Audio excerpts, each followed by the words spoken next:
if I was the editor, I would have said, bye, Felicia. And I would have told Dave, you're a white guy. Let's be careful here. We kind of know the atmosphere of today.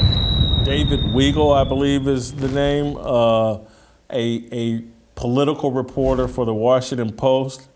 He's been suspended for a month without pay for retweeting a joke that, and I want to read the joke. A YouTuber tweeted out, the YouTuber's name is Cam Harless. Every girl is bi, you just have to figure out if it's polar or sexual. That's the tweet. The guy from the Washington Post retweeted it. They've suspended him for a month without pay. A month without pay is 8% of his salary? Close to 10% of his salary. And there's a female reporter, I believe her name's Felicia Samez.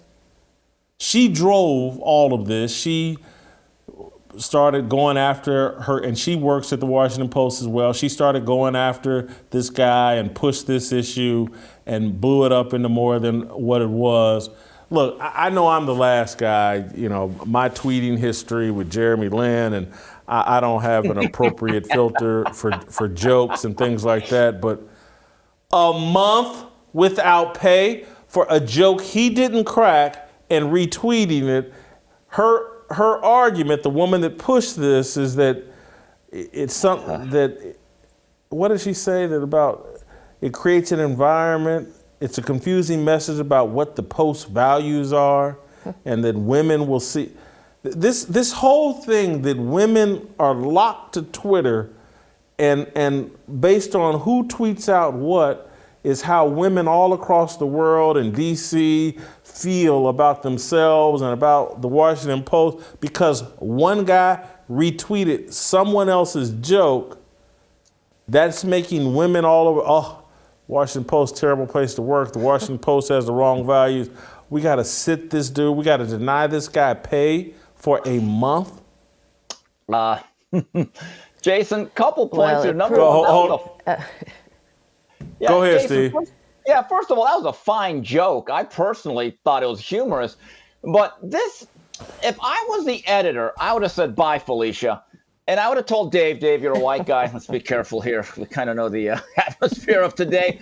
But think about this on a more serious note about the Washington Post.